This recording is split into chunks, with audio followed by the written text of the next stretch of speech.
Madam President, on an item, separate subject matter.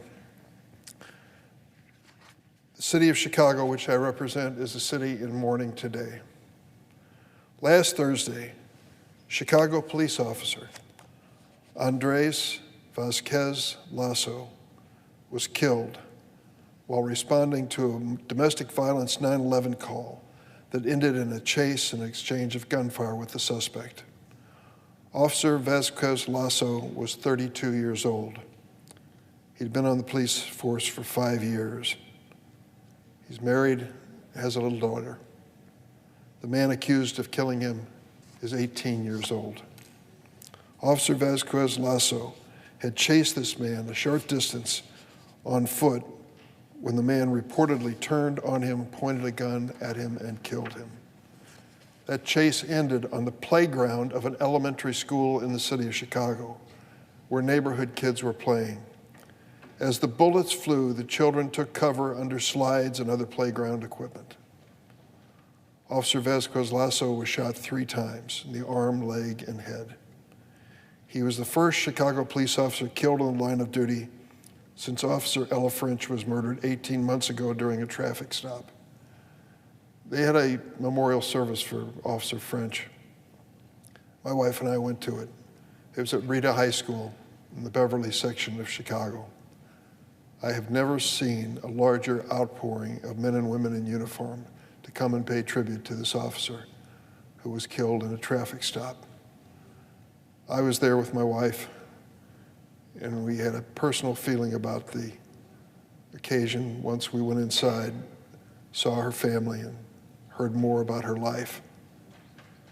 I got to know her mom, and when the time came, we picked a program to help police across the United States and named it after her in her honor for serving not only the city of Chicago, but the country in protecting us.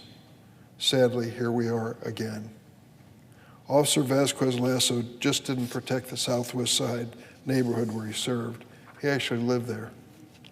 He and his wife had bought a home only 2.5 miles from where he was killed about 1.5 years ago. And I want to say clearly for the record something that needs to be said. Officer Vasquez-Lasso was an immigrant to this country.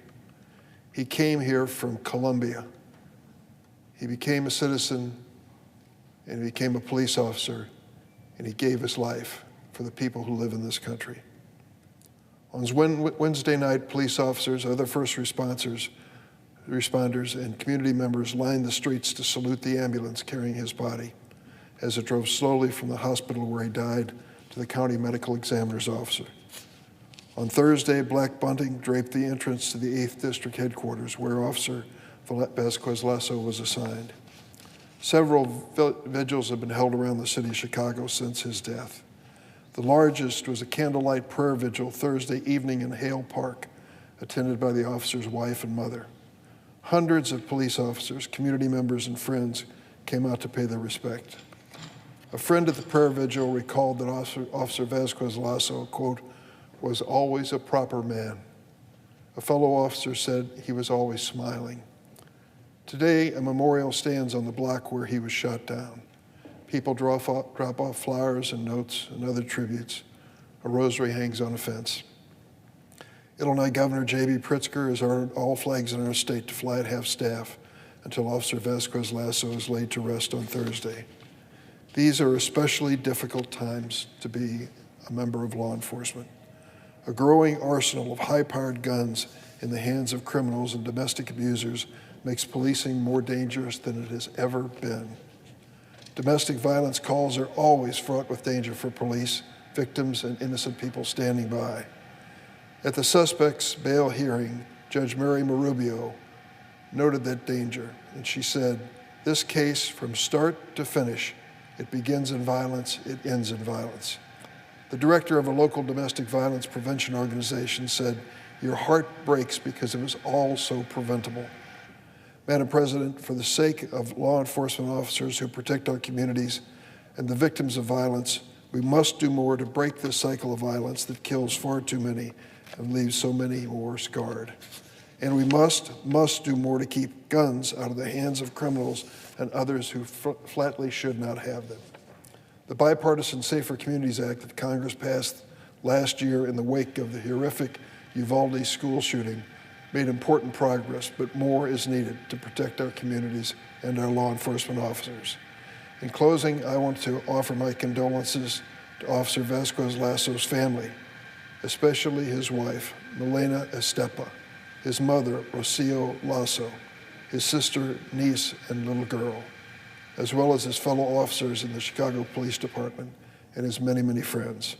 Officer Vasquez-Lasso gave his life protecting his community.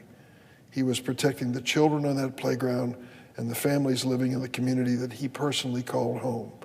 We join the city of Chicago in saluting his courage and mourning his loss. Madam President, I ask that the next statement I make be placed as a separate part of the record. Without objection, so ordered.